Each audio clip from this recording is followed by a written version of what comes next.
चलिए दोस्तों, फिर से एक बार सभी को जय मसीह की। और छोटी सी एक प्रार्थना करके हम आज का जो संदेश है हम देखने वाले हैं। ठीक है। प्यारे पिता, हम तेरा धन्यवाद करते हैं कि ये सुंदर समय फिर एक बार तुम्हें हमें दिया है इस तरह इकट्ठा होकर तेरे वचन को सीखने के लिए। हम विश्वास करते हैं कि पिता, तेरा वचन हमसे बात करता है, हमें उत्साहित करता है, हमें शुद्ध करता है, हमें पवित्र करता है और हमें सिखाता है कि हम मसीह जीवन कैसे जिए। पिता, हम तुझसे विनती करते हैं कि आज के वचन के द्वारा हमसे तू फिर से एक बार बात कर, हमारे मनों की आंखों को तू खोल और पिता हमें उत्साहित कर। मेरी भी मदद कर कि विश्वास योग्यता से परमेश्वर पूरी ईमानदारी से मैं तेरे इस वचन को मैं बांट पाऊं, ताकि पिता तेरी कलीसिया की उन्नति हो और तेरे नाम की महिमा हो। हम तेरा धन्यवाद करते हुए, सब कुछ तेरे हाथों को सौंपते हुए यीशु के नाम से हम मांगते हैं परम पिता, आमीन। तो दोस्तों, यहाँ पर जो पहले पत्रस के पहले अध्याय का 20 और 21 ये दो वचन को आज हम देखने वाले हैं। और आज का जो विषय है, यीशु मसीह आदि और अंत, Jesus Christ the beginning and the end. ठीक है। आज तक हम लोग इस एक्सपोजिशन में, इस व्याख्यान में हम लोग ने पहले पत्रस की इस पत्री के पहले अध्याय से हम लोग 19 वचन हम देखते आए हुए हैं और कई सारे विषयों के बारे में हमने सीखा है।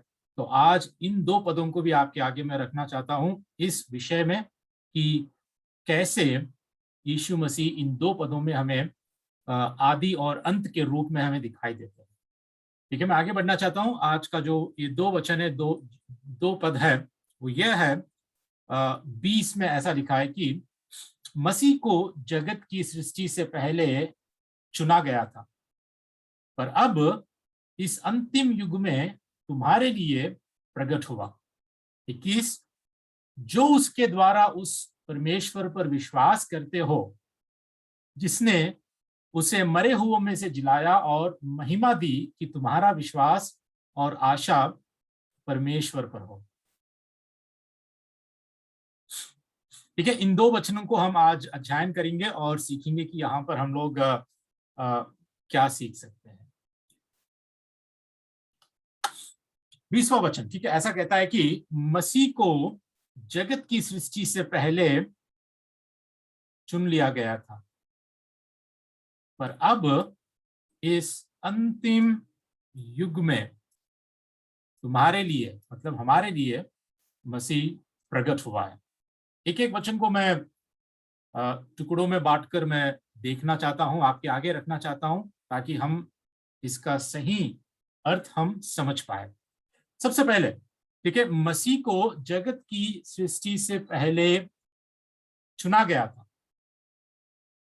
इसको, मसीह को, ठीक है, जो त्रिएक परमेश्वर, ट्रिनिटी में जो एक सेकंड पर्सन जो पुत्र है, मसीह है, ठीक है, मसीह को जगत की सृष्टि से पहले चुना गया था। किसने चुना? जब हम इस बात को सोचेंगे तो हम जान पाएंगे कि पिता ने पुत्र को चुना है। पिता ने मसीह को जगत की सृष्टि से पहले चुना है। जगत की सृष्टि से पहले मसीह को चुनना। जब हम इस बात पर थोड़ा सा हम सोचने की हम कोशिश करते हैं, तो जगत की उत्पत्ति से पहले ही या सृष्टि से पहले ही, आदम और हव्वा को बनाने के पहले ही, ये एक परमेश्वर का अनंत काल का जो जो प्लान है, ठीक है, जो परमेश्वर ने योजना बनाई है, which is called eternal plan of redemption. ठीक है। पहले ही, जब कोई सृष्टि नहीं की गई है, इंसान को नहीं बनाया है, ब्रह्मांड को नहीं बनाया है, सृष्टि की रचना की नहीं गई थी, उससे पहले ही, जगत की सृष्टि से पहले ही मसीह को पिता ने चुना है कि अंतिम युग में हमारे लिए प्रकट हो। ध्यान से सुनिए कि इंसान पाप करने से पहले ही, ठीक है, इंसान, आदम और हव्वा जो पाप उन्होंने किया, परमेश्वर की आज्ञा का उल्लंघन करके उस फल को जो खाया, वो पाप करने से पहले ही, मानव जाति पाप में गिरने से पहले ही परमेश्वर ने अपनी योजना बना ली। मसीह को जगत की सृष्टि से पहले ही उसने चुन लिया है। मतलब अभी पाप एंटर भी नहीं हुआ है, अभी पाप हुआ तक भी नहीं किसी इंसान के द्वारा। उससे पहले ही मसीह को पिता ने सृष्टि से पहले ही चुन लिया गया, इसलिए कि वो अंतिम युग में प्रकट हो, कि वो आए इंसान बनकर हमारे लिए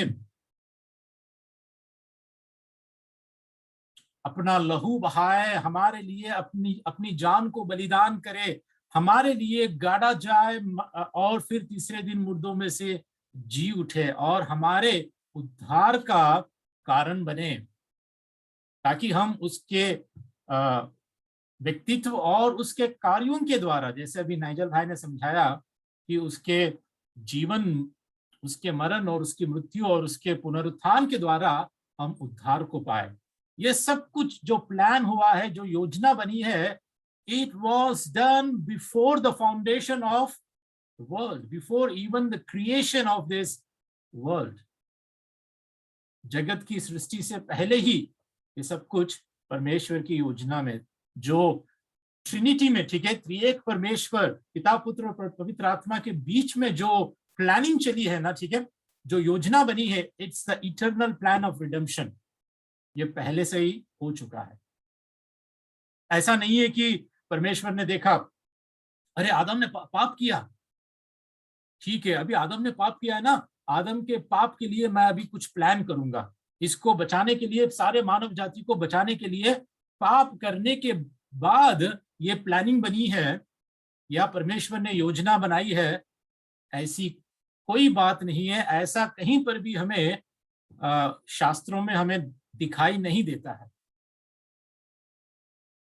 पहले से, सृष्टि के पहले से ही मसीह को चुना गया है।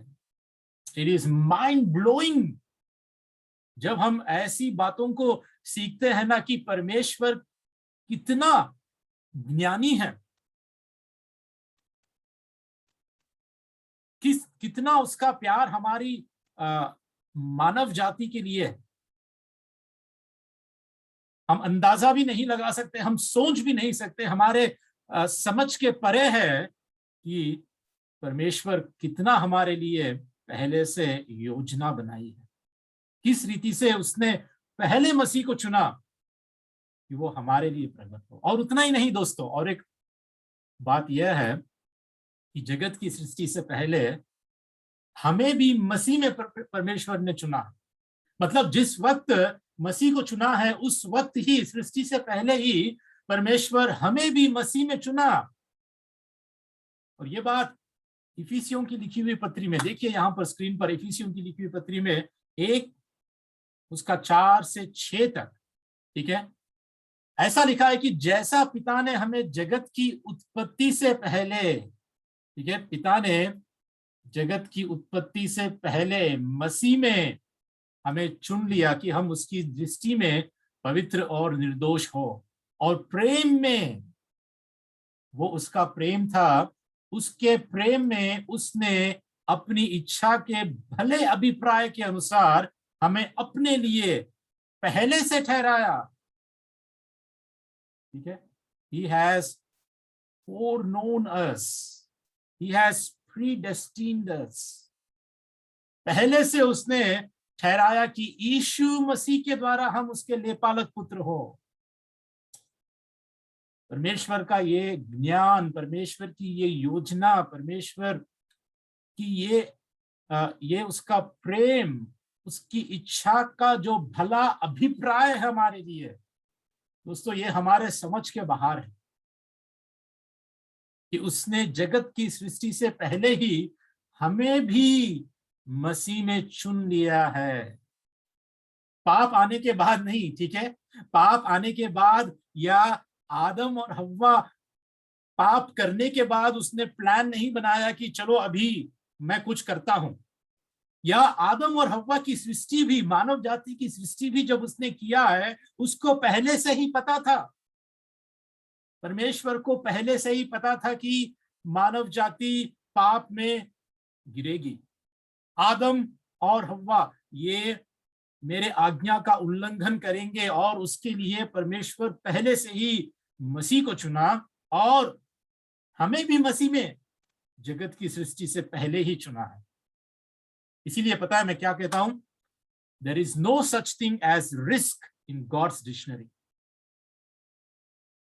थोड़े लोगों का मानना होता है, थोड़े लोगों की शिक्षा भी यही होती है कि जब परमेश्वर ने इंसान को बनाया, ही टुक ए ग्रेट रिस्क, क्योंकि परमेश्वर ने इंसान को स्वेच्छा के स्वाद, ठीक है, he gave the freedom of choice, चुनाव करने की स्वेच्छा परमेश्वर ने इंसान को दी। और जब इंसान को ये चुनाव करने की जो अधिकार दिया है, या चुनाव करने का जो चॉइस दिया है,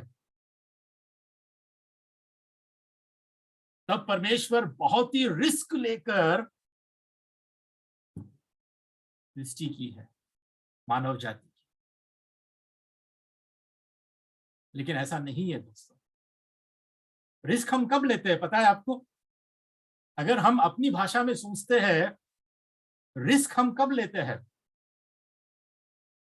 जब हमें पता है कि रिस्क लेने से कुछ अच्छा भी हो सकता है, उसका परिणाम बुरा भी हो सकता है।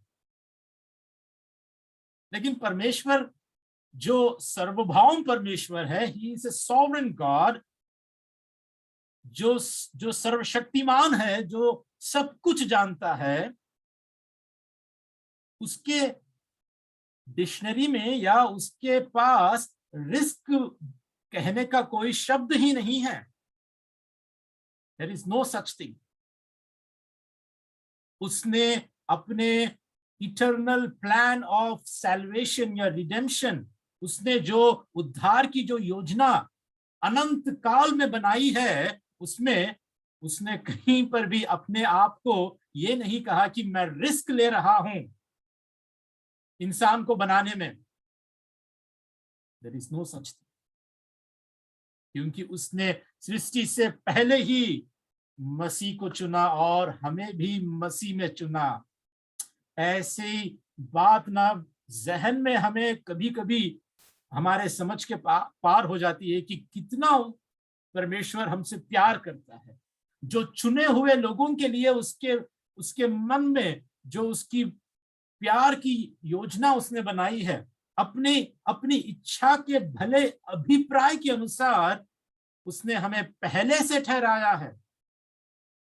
जगत की सृष्टि से पहले हमें उसने मसीह के द्वारा लेपालक पुत्र होने का अधिकार दिया है। What a great salvation we have. What a great plan that God has.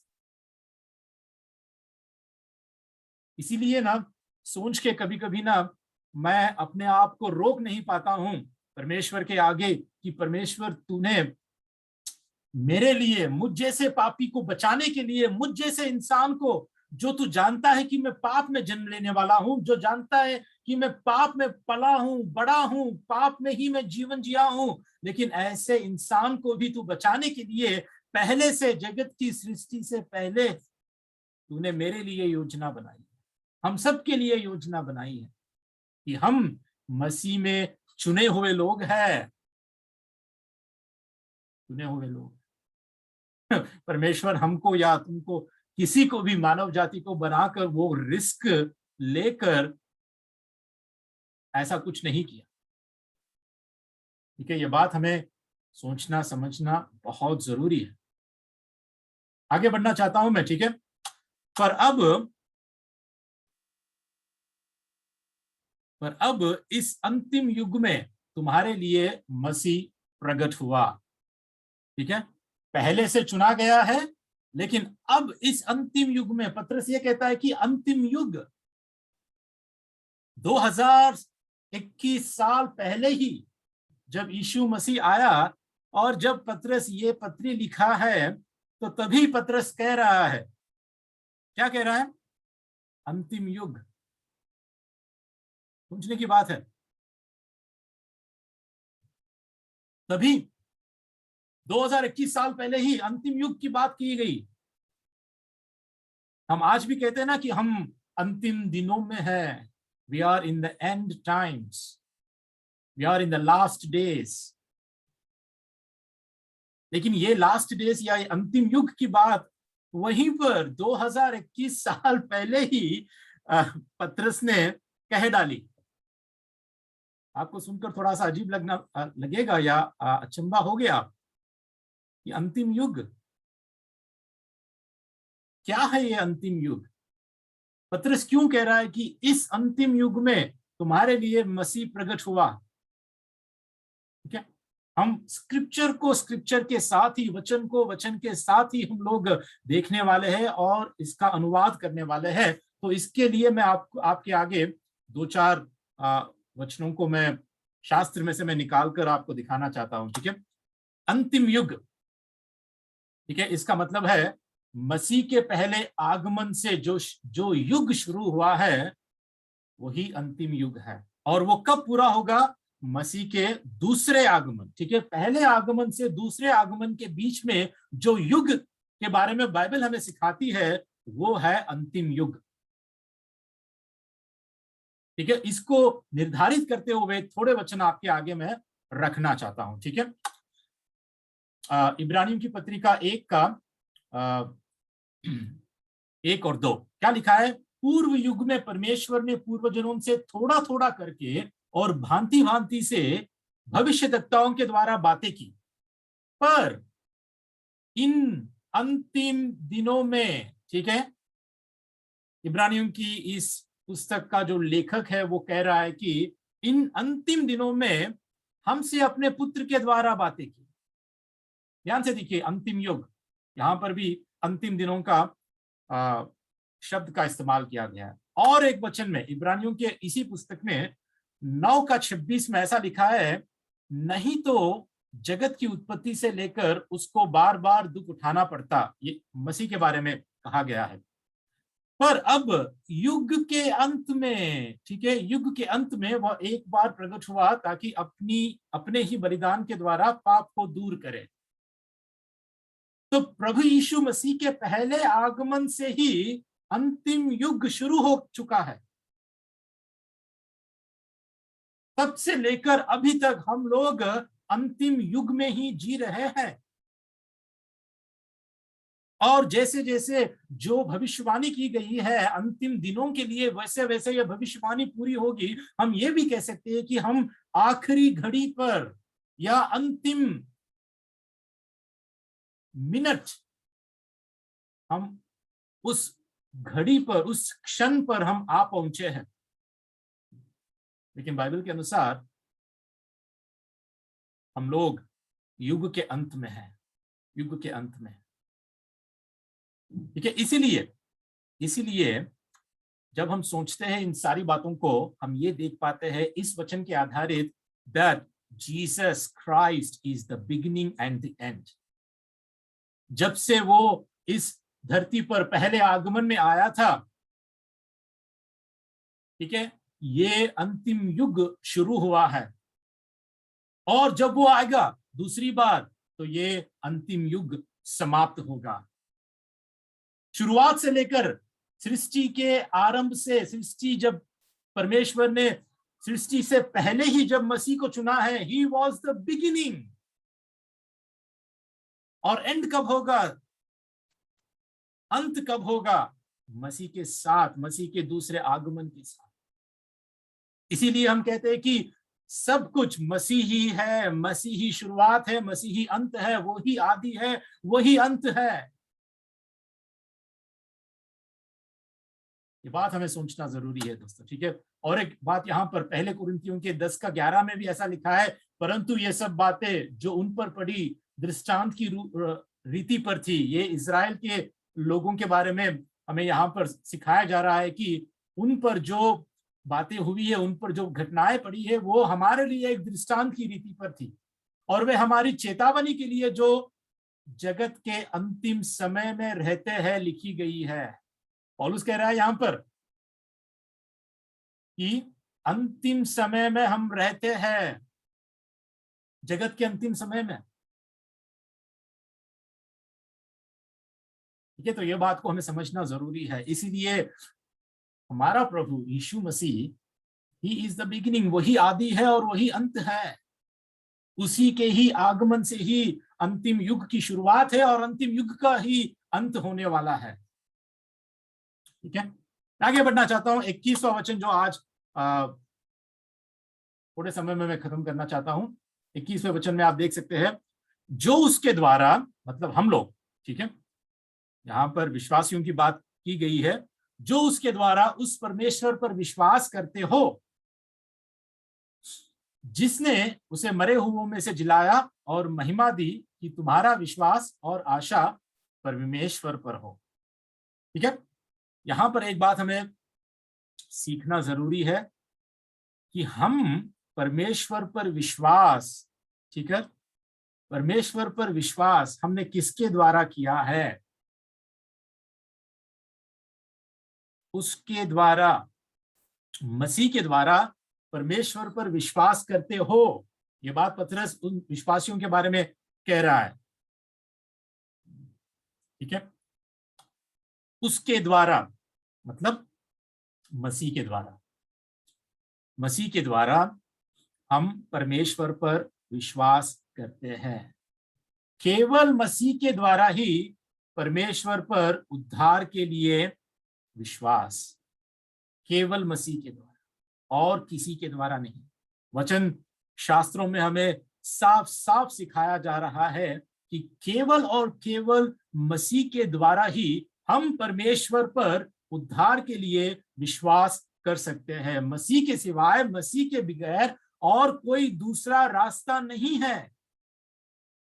जैसा कि इस वचन में हम देख सकते हैं, प्रेरितों के काम उसके 4:12 में, किसी दूसरे के द्वारा उद्धार नहीं, क्योंकि स्वर्ग के नीचे मनुष्यों के और कोई दूसरा नाम नहीं दिया गया जिसके द्वारा हम उद्धार पा सके। केवल यीशु के ही द्वारा हम परमेश्वर पर उद्धार के लिए विश्वास कर सकते। आज जिस युग में हम जी रहे हैं, जिस संसार में हम जी रहे हैं, कई शिक्षाओं में, कई धर्मों में, अन्य जातियों में भी हम देख सकते हैं कि यीशु को छोड़ उद्धार का और भी कई अन्य भिन्न भिन्न रास्ते इंसानों ने बनाए हैं। जो धारावाही को हम देख रहे हैं नाइजल भाई के द्वारा कि केवल मसीह, क्राइस्ट अलोन, और कोई नहीं है, उद्धार किसी और के द्वारा नहीं है, क्योंकि स्वर्ग के नीचे मनुष्यों में और कोई दूसरा नाम नहीं दिया गया है जिसके द्वारा हम उद्धार पा सके। Christ alone, he is the only saviour, केवल मसीह के द्वारा ही। और एक वचन में भी हम देख सकते हैं, जो खुद प्रभु ने कहा, मार्ग और सत्य और जीवन मैं ही हूं, बिना मेरे द्वारा कोई पिता के पास नहीं पहुंच सकता। मसीह के बिना कुछ नहीं। You can not add anything to Christ. मसीह के साथ अपनी योग्यता, अपने कार्य या अपनी मेहनत से हम उद्धार को नहीं पा सकते। परमेश्वर पर हम विश्वास नहीं कर सकते। ये हमारे बस की बात नहीं है दोस्तों। उसी के द्वारा हमने परमेश्वर पर विश्वास किया। बात ये नहीं कि हम यीशु पर भी हम विश्वास नहीं करते, नहीं, ऐसा नहीं है। उसके द्वारा हमने परमेश्वर पर विश्वास किया और यीशु मसीह में भी हमने विश्वास किया है। यीशु मसीह के व्यक्तित्व और यीशु मसीह के कार्यों पर हमने विश्वास किया है। इसी के कारण हमने उद्धार पाया है। ठीक है, अंत में यह बात, विश्वास और आशा, ठीक है, यहां पर लिखा है कि परमेश्वर जिसने उसे मरे हुओं में से जिलाया और महिमा दी, कि तुम्हारा विश्वास और आशा परमेश्वर पर हो। हमारा जो विश्वास है और हमारी जो आशा है वो केवल परमेश्वर पर हो और किसी पर नहीं। हमारे अपने कार्यों पर नहीं, हमारे अपनी योग्यता पर नहीं, हमारे अपने कर्मों पर नहीं, या किसी इंसान पर नहीं, किसी पासवान पर नहीं, किसी सेविकाई पर भी नहीं। हमारा विश्वास और आशा केवल परमेश्वर पर हो। क्यों? क्यों परमेश्वर पर हो? क्योंकि उसने मसीह को मरे हुओं में से जिलाया और महिमा दी। क्योंकि परमेश्वर ने ही मसीह को मरे हुओं में से जिंदा किया और उसको महिमा दी। इसीलिए हमारा विश्वास और आशा, और पत्रस कहता है कि मसीह पर होना चाहिए, क्योंकि ही is the beginning and he is the end. प्रकाशित वाक्य में भी लिखा है कि ही is the alpha and the omega. और प्रभु क्या कहता है, देखिए यूहन्ना के 17 में, ठीक है, यूहन्ना के 17 में मैं आपके लिए पढ़ देता हूं यहां पर। यूहन्ना के 17 का उसका 22 से 24 तक, 22 से 24 तक प्रभु ऐसा कहता है कि वह महिमा जो तूने मुझे दी मैंने उन्हें दी है। सारे विश्वासियों के लिए प्रभु जब प्रार्थना करता है तो ये प्रार्थना, ये बातें प्रभु यहाँ पर ये कह रहा है कि जो महिमा पिता ने यीशु को दी है वही महिमा यीशु ने भी हमें दी है। और इसका क्या कारण है, क्यों, क्या मकसद है, क्या पर्पस है? देखिए ऐसा लिखा है कि वे वैसे ही एक हो जैसे कि हम एक है, so that they can be one as we are one। बहुत ही जरूरी बात। और प्रभु कहता है कि मैं उनमें और तू मुझ में, कि वे सिद्ध होकर एक हो जाए, और संसार जाने की तू ही ने मुझे भेजा, और जैसा तूने मुझसे प्रेम रखा वैसा ही उनसे प्रेम रखा। जैसा मसीह को सृष्टि से पहले चुना वैसे ही मसीह में हमको परमेश्वर ने चुना। और वो चुनाव इस बात का प्रमाण है कि जैसे मसीह को परमेश्वर ने प्रेम किया, अपने पुत्र से प्रेम रखा, वैसे ही, बिल्कुल वैसे ही, ठीक है, हमसे भी पिता ने प्रेम रखा। God loved us as much as he loved Christ।